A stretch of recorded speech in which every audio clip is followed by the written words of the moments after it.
Pembacaan dari kitab Para Rasul bab 9 ayat 21 sampai 26 sampai 31. Setelah dibaptis dalam nama Yesus, Saulus pergi ke Yerusalem. Di sana ia mencoba menggabungkan diri dengan murid-murid Yesus, tetapi semuanya takut kepadanya karena mereka tidak percaya bahwa Saulus juga seorang murid. Tetapi Barnabas menerima dia, lalu membawanya kepada rasul-rasul dan menceritakan kepada mereka bagaimana Saulus melihat Tuhan di tengah jalan dan bahwa Tuhan berbicara dengan dia. Juga diceritakannya bagaimana keberanian Saulus mengajar di Damsyik dalam nama Yesus. Maka Saulus tetap bersama-sama dengan mereka di Yerusalem, dan dengan berani ia mengajar dalam nama Tuhan. Saulus juga berbicara dan bersoal jawab dengan orang-orang Yahudi yang berbahasa Yunani, dan mereka itu berusaha membunuh dia.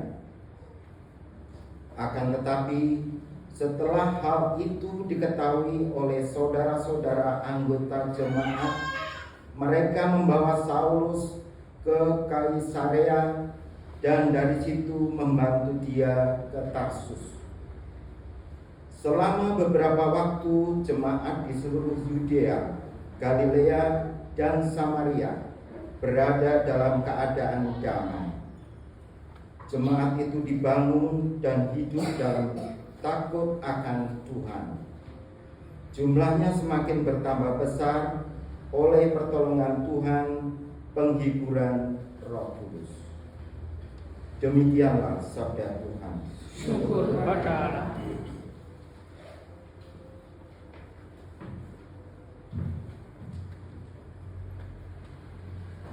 Karena Engkau ya Tuhan, aku lambungkan puji-pujian di tengah jemaat yang besar. Pembacaan dari surat pertama Rasul Yohanes bab 3 ayat 18 sampai 24. Anak-anakku, marilah kita mengasihi bukan dengan perkataan atau dengan lidah, tetapi dengan perbuatan dan dalam kebenaran. Demikianlah kita ketahui bahwa kita berasal dari kebenaran, dan kita dapat menghadap Allah dengan hati tenang. Sebab jika kita dituduh oleh hati kita, Allah adalah lebih besar daripada hati kita, dan Ia mengetahui segala sesuatu.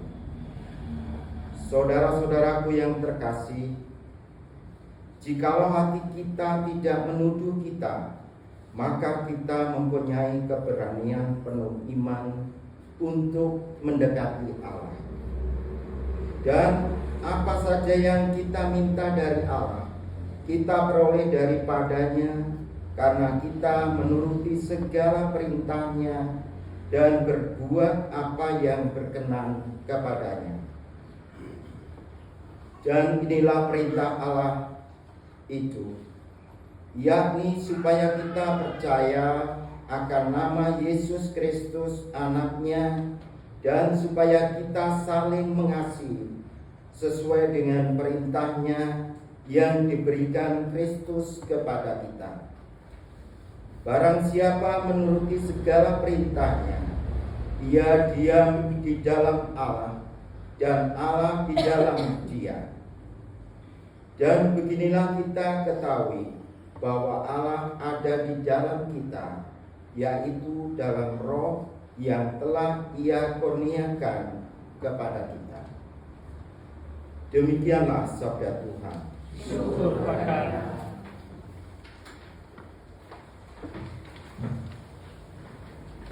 Haleluya.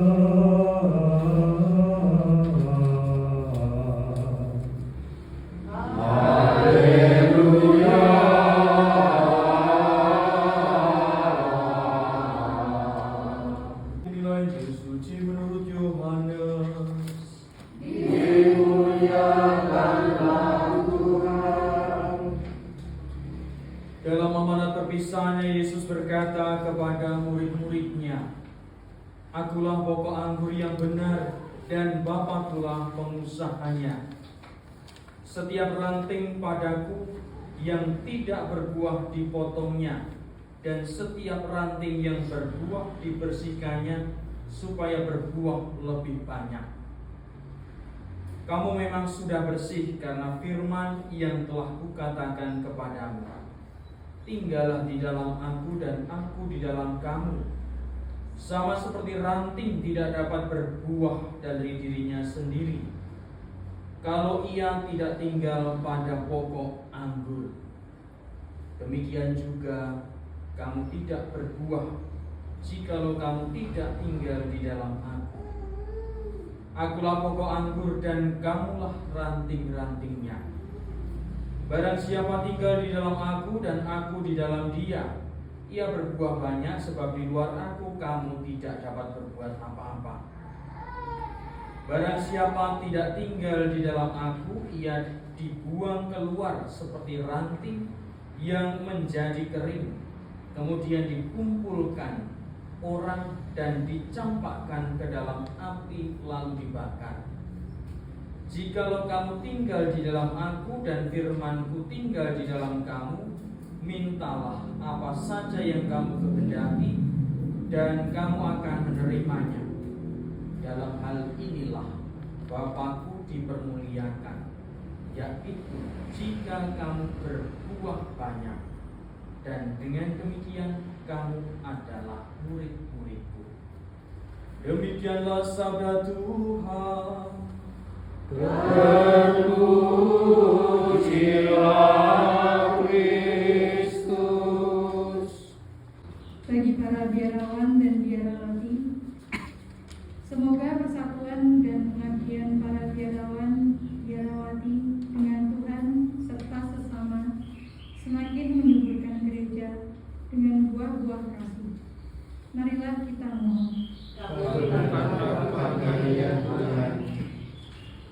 Bagi masyarakat kita, semoga kehadiran Tuhan di tengah-tengah kita menggerakkan kita semua untuk terlibat secara aktif dalam pembangunan masyarakat. Marilah kita mohon. Kabulkanlah doa kami ya Tuhan. Bagi mereka yang kelaparan, semoga orang-orang yang sedang dilanda kelaparan memperoleh anugerah penyertaan Tuhan melalui kasih orang-orang yang dengan tekun berusaha untuk mencukupi kebutuhan pangan bagi mereka. Marilah kita mohon. Kabulkanlah doa kami ya Tuhan. Bagi kita semua, semoga kasih Tuhan